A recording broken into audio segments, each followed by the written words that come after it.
नमस्कार दोस्तों, आज हमारे समाज में एनीमिया यानी खून की कमी बहुत बड़ी समस्या होती जा रही है। ये ज़्यादा करके औरतों में बहुत ज़्यादा पाया जाता है, बच्चों में पाया जा रहा है। सब लोग बाजार से टॉनिक ला के टैबलेट खा रहे हैं, बहुत बड़ी समस्या हो गई। लेकिन इसके कारण को नहीं समझ पा रहे, क्या कारण है। तो सबसे पहले हम जानते हैं क्या कारण है, किस कारण से हमारे अंदर खून की कमी हो रही है। हमारे बच्चों में हो रही है, बड़ों में हो रही है, लेडीज़ में, जेंट्स में, सब में हो रही है। और फिर आपको आज कुछ ऐसी घरेलू चीज़ें बताएंगे जिसे आप अपने डेली दिनचर्या में प्रयोग करके एनीमिया की एकदम जड़ से ख़त्म कर सकते, जड़ से। और वो भी नाम मात्र पैसा लगेगा, कुछ नहीं, वो आपके किचन में है। सिर्फ और सिर्फ आपको उसका प्रयोग करने का तरीका नहीं पता। दोस्तों, कोई भी चीज़ है, हमें कितनी मात्रा में लेना है, कब लेना है, ये जानना सबसे ज़्यादा ज़रूरी है। तो सबसे पहले हम जान लेते हो कौन से कारण है, किस कारण से एनीमिया हमें होता है। कारण अगर हमें पता चल गया तो निवारण आसान हो जाता है। कारण क्या है? आज की लाइफ स्टाइल, सबसे ज़्यादा तो लाइफ स्टाइल, जिसकी वजह से आदमी परेशान हो रहा। और इन सब में मेन कारण है हमारे अंदर। हमारा शरीर 3 दोष से बना है, वात, पित्त, कफ। अगर आपका वात रोग गड़बड़ हो गया तो दोस्तों 80% शरीर में बीमारियां होती हैं। अगर पित्त रोग गड़बड़ हो गया तो शरीर में 15% बीमारियां होती हैं। अगर कफ रोग दोष हो गया तो शरीर में 5%, यानी 100% बीमारी इसी से होती है। तो बात कब होता है? बात रोग। बात रोग अगर आपको हो गया तो आपको गठिया, बाई, बताफ, heart attack, blood pressure, sugar, cholesterol, thyroid, तमाम गंभीर बीमारियां, खून की कमी, ये सब बात रोग से होती है। बात रोग सुबह के खाने से होता है। अब सुबह के खाने पे आप कैसे खा रहे हैं, क्या चीज़ है, ये बहुत जरूरी है। इसको आपको ध्यान देना पड़ेगा। दोपहर के खाने से पित्त रोग होता है। जब पित्त रोग हो गया तो आपके पेट में गैस, एसिडिटी, अल्सर, पेट फूलना, तमाम तरह की होगी। तो इसलिए आपको दोपहर का खाना ऐसा खाना खाना चाहिए जिससे पित्त रोग ना हो। और शाम के खाने से कफ रोग होता है। अगर आपका कफ रोग हो गया तो आपको दमा, खांसी, एलर्जी, तमाम तरह की टीबी, गंभीर बीमारियां, कफ से रिलेटेड बीमारियां होती है। इसलिए इस चीज़ को समझना बहुत ज़रूरी है। तो ये आपका खून की कमी क्यों होती है? बात रोग से। अब बात रोग क्यों हो जाएगा? बात रोग एक तो खाने से होता है। खाने में आप बाजार की चीज़ें अवॉइड करिए। अपने खाने की चीज़ों में सजीव चीज़ों का ज़्यादा प्रयोग करिए, जैसे हरी सब्जियां, साग, फल, ये वगैरह वगैरह। और तली भुनी चीज़ें आप अवॉइड करिए। बाहर का तेल बिल्कुल मत खाइए। जो तेल आपको खाना हो वो तेल आप दोस्तों खुद निकलवा के खाइए।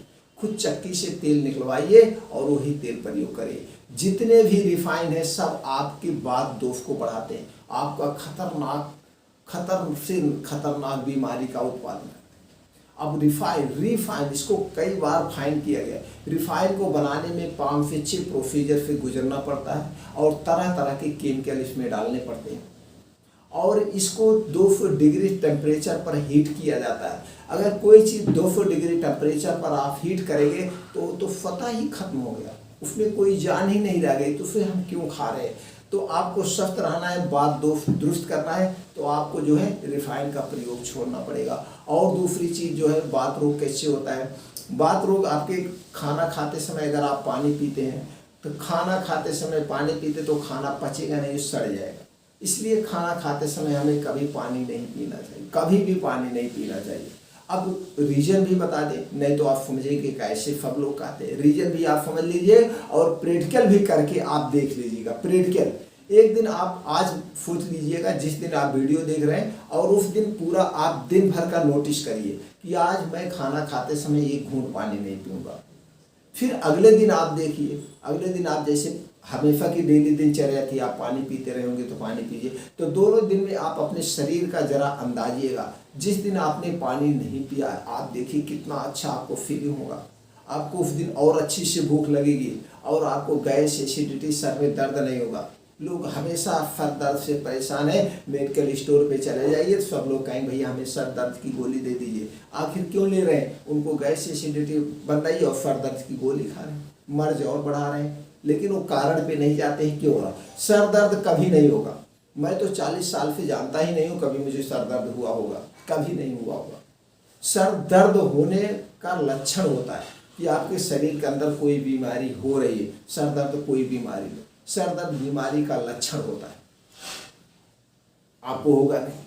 इसलिए सर दर्द की गोली अगर आप खा रहे हैं तो अवॉइड कर दीजिए। आप खुद दिन भर प्रैक्टिकल करिए कि आपको सर दर्द क्यों हुआ, आप देखिएगा उससे नहीं जान पाया। तो चलिए हम बात करते हैं। पानी अगर आप खाते समय पी रहे हैं तो आपका खाना नहीं पचता। कारण आपके जब पेट में खाना जाता है तो वहाँ जठराग्नि अग्न्याशय होता है। जैसे ही खाना पेट में जाता है वहाँ से क्या होता है, एसिड बनना शुरू होते हैं। वही एसिड खाने को पचाती है।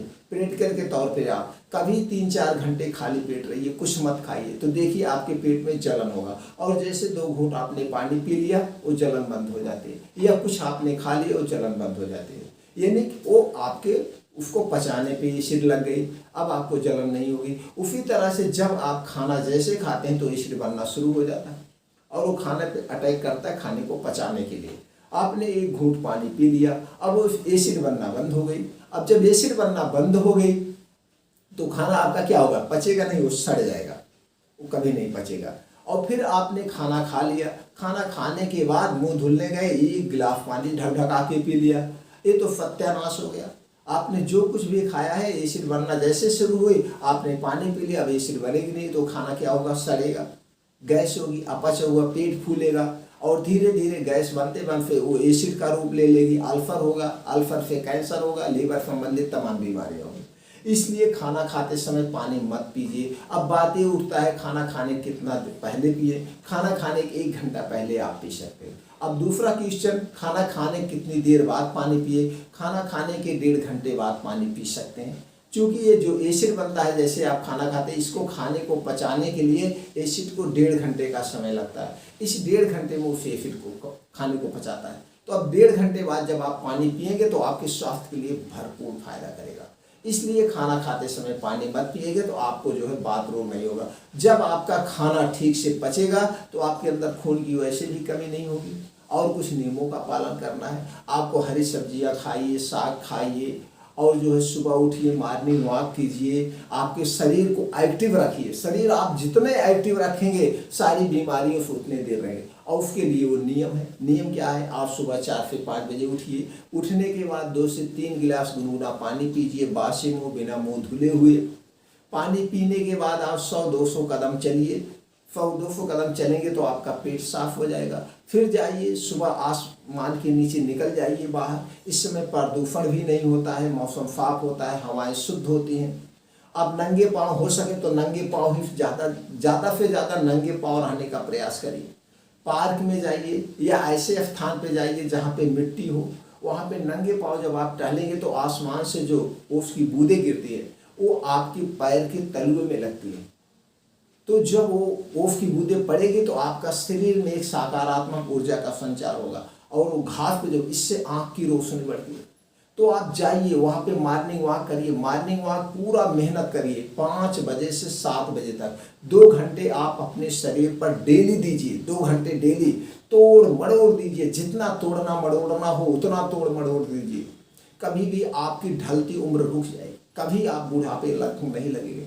जब आप मोटे निकल जाएंगे, पेट तोड़ निकल आएगी। मोटा आदमी सब कुछ लोग पसंद करते, भैया हम तो मोटे हैं, हम खाए पिए घर के हैं, हमारा देखो शरीर बन। अरे तुम्हारा शरीर बना, तुमको उठना बैठना भी मुश्किल हो गया होगा, ये भी तो जरा सोचो। आप जितने पतले रहोगे उतने हेल्थ रहोगे, उतने दुरुस्त रहोगे, उतने बीमारियों से बचे रहोगे। आप मोटे हो जाओगे, ब्लड प्रेशर, शुगर, तमाम तरह की बीमारियाँ होंगी, आपको उठने बैठने तमाम चीज़ों में दिक्कतें होंगी। तो इसलिए आप 2 घंटे अपने शरीर को तोड़ मड़ोड़ दीजिए। जितना तोड़िए मड़ोड़िए 2 घंटे, 5 बजे से 7 बजे। अगर आप डेली इस 2 घंटे का समय आप अपने शरीर पर दे रहे हैं तो आपको कभी कोई बीमारी नहीं होगी और इस नियमों का पालन कर रहे हैं। सुबह उठिए, समय से खाना खाइए, समय से सोइए, 10 बजे तक सो जाइए। मोबाइल, लैपटॉप इस सब से दूरी बना लीजिए, कम से कम प्रयोग करिए, जितनी ज़रूरत हो उतने प्रयोग करिए। और टाइम से खाना खाइए, खाना हल्का खाइए, भूख से आप 30% कम खाना खाइए और खाने में पौष्टिक चीज़ें लीजिए। गोश्त मछली को कम कर दीजिए, सात्विक खाना खाइए, देखिए कोई बीमारी नहीं होगी। अब हम बात करते हैं, तो इतना आपने नियम का पालन कर लिया तो खून की कमी कभी नहीं होगी, भविष्य में कभी नहीं होगी। कुछ योगा व्यायाम करिए, कभी नहीं हो। अब उसके बाद बात आती है कुछ जो आज चीज़ें बता रहे हैं आपकी घर पे किचन पे पड़ी हुई, इसका आप प्रयोग करके अपने अंदर खून की कमी को हटा सकते हैं। पहला चीज जो आपको लेना है, आपको क्या लेना है, शीशम का शीर्ष लेना है दोस्तों।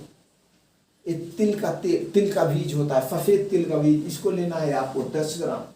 अब इसमें क्या क्या पाया जाता है पहले से जान लीजिए। इसमें जिंक पाया जाता है, सेलेनियम पाया जाता है, प्रोटीन पाया जाता है, कार्बोहाइड्रेट पाया जाता है।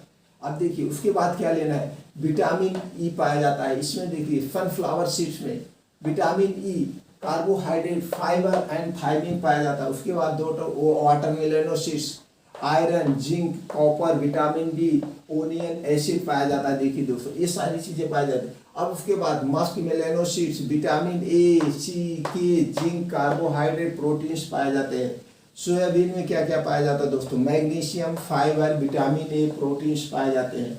Flax seeds, omega 3 fatty acid, carbohydrate, proteins and fibre. इसके बाद दोस्तों आपको कैसो काजू लेना है, प्रोटीन्स, कैलोरीज, कार्बोहाइड्रेट्स, प्रोटीन्स।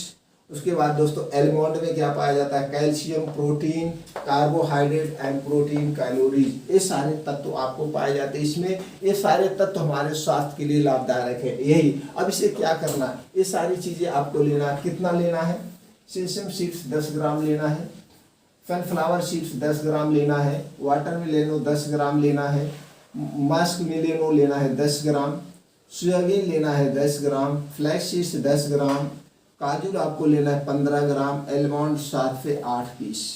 काजू को छोड़कर बाकी चीज़ें आप रात में किसी मिट्टी के बर्तन या कांच के बर्तन में आप भिगो दीजिए, सुबह बासी मुंह। अब जब इसे रात में आप भिगो देते हैं तो इसकी जो गर्मी है वो गर्मी शांत हो जाती है, गर्मी निकल जाती है और जो इसमें टॉक्सिटी पाई जाती है वो भी खत्म हो जाती है।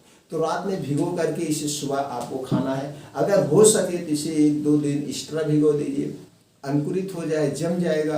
अगर ये जम गया तो इसमें विटामिन ई भरपूर मात्रा में पाया जाता है, इस स्वास्थ्य के लिए और लाभदायक है। जमा सके, नहीं जमा रहे तो इसे रात भर के लिए भिगो दीजिए और सुबह काजू को नहीं भिगोना है, काजू को छोड़ के बाकी काजू को साथ में ले बैठ के आराम से इसे 8 बजे चबा चबा के खा लीजिए, चबा चबा के। अब इससे आपकी खून बहुत तेज बढ़ेगा। अब दूसरा उपाय आपको क्या करना है, दूसरा उपाय दोपहर में आपको दोस्तों, दोपहर में आपको गाजर लेना है 100 ग्राम। कितना दोस्तों, गाजर 100 ग्राम, चुकंदर 50 ग्राम। चुकंदर गर्म होता है और लगभग आज के ज़माने में 80% लोगों को गैस से एसिडिटी बनती है। अगर इसे ज़्यादा मात्रा में लेंगे तो आपको डायरिया हो सकता है, इसे 50 ग्राम ही लेना है। तो गाजर 100 ग्राम, चुकंदर 50 ग्राम, मूली 50 ग्राम, टमाटर 50 ग्राम। अब ये काट के आपको दोपहर में 2 बजे लेना है। कब लेना है, दोपहर में आप 2 बजे लेंगे और इसमें आप अपने स्वाद अनुसार जीरा का पाउडर, काला नमक और काले मिर्च का पाउडर डाल सकते हैं स्वाद बढ़ाने के लिए। और चाहे तो इसके साथ 4 से 5 कली लहसुन के ले लीजिए, ये तो रामबाण हो गया। इसे दोपहर में आपको खाना है, चबा चबा के आराम से खाइएगा। इसके पहले और बाद में आपको पानी नहीं पीना, 2 घंटे के बाद पानी पीजिए। पानी हम हर वीडियो में बताते हैं, अगर या तो खाइए या तो पीजिए, दोनों एक साथ मत करिएगा, या तो खाइएगा या तो पीजिएगा। अब इसे दोपहर में लेना है। अब शाम को एक चीज़ और करना है आपको, शाम के समय आपको क्या लेना है, त्रिफला चूर्ण। आपको त्रिफला चूर्ण ले, त्रिफला चूर्ण एक ऐसा रसायन है जो आपके लीवर पर बहुत बढ़िया काम करता है और खून बढ़ाने की एक जबरदस्त औषधि है। अब त्रिफला चूर्ण आपको लेना है 5 ग्राम और 10 ग्राम आपको शहद लेना है। शहद किसी कंपनी का नहीं लेना है, शहद आप जहाँ पे मधुमक्खी पालन हो वहाँ से जाके निकलवा के ले लीजिए। नहीं तो गांव में ऐसे गांव घरों में निकालने वाले आते हैं, गांव में पेड़ ओड़ सब जगह लगा होता है, तो वहाँ से आप निकलवा के शहद को लेना है। तो 10 ग्राम शहद और 5 ग्राम त्रिफला चूर्ण एक ही मिला के शाम के 6 बजे से लेना है। इसको लेने के बाद भी पानी नहीं पीना है। अब रात का खाना जो आप खा रहे हैं आप खाना खाइए। अगर आपके पास फल है तो फल भी ले सकते हैं सलाद के स्थान पर। अगर आपको फल लेना है तो उस पर अनार होगा, 150 ग्राम अनार होगा, 100 ग्राम आपको उसमें लेना है सेब, 100 ग्राम पपीता लेना है और 100 ग्राम आपको उसके साथ ले लेना है अमरूद। खा सकते अमरूद, ये चीज़ें आप काट लीजिए, इसको खा सकते हैं, या तो सलाद या तो फल 2 बजे आपको ले सकते हैं। अब रात की बात आ गई, रात में आपको क्या लेना है, रात में आपको दूध लेना है। दूध लेना है 300 ग्राम। आप इसमें दालचीनी मिला लीजिएगा, दूध और दालचीनी, 3 ग्राम दालचीनी लेना है और 3 ग्राम आपको हल्दी का पाउडर लेना है। हल्दी का पाउडर और दालचीनी का पाउडर आप साबुत लाएंगे, साबुत लाके पाउडर खुद घर पे बनाइएगा। मार्केट में शुद्ध नहीं मिलता है, इसलिए हम हर बार कहते हैं आपको अच्छे से फ़ायदा लेना है तो खुद साबुत लाके सब चीज़ पाउडर बनाना है। अब इसे उबाल करके आपको रात में सोते समय पीना है। एक बात का ध्यान रखिएगा, इसे खाना खाने के 1 घंटे के बाद पीना है और 1 घंटे पीने के 1 घंटे के बाद आपको सोना है। एक प्रक्रिया आप अपनाइए और अपने खाने में हरी साग सब्जियों का प्रयोग करिए। एनीमिया पूरी जिंदगी नहीं होगा। एनीमिया के अलावा आपके शरीर में कोई भी बीमारी नहीं होगी। भरपूर प्रोटीन्स का ही खजाना है, हर एक विटामिन पाया गया जो आपको हमने फार्मूला बता दिया। इस फार्मूले को अपना करके अपने शरीर को हष्ट पुष्ट भी बना सकते हैं और बीमारियों से बचा भी सकते हैं। फिर मिलते हैं ऐसी नई जानकारी के साथ अगले वीडियो में।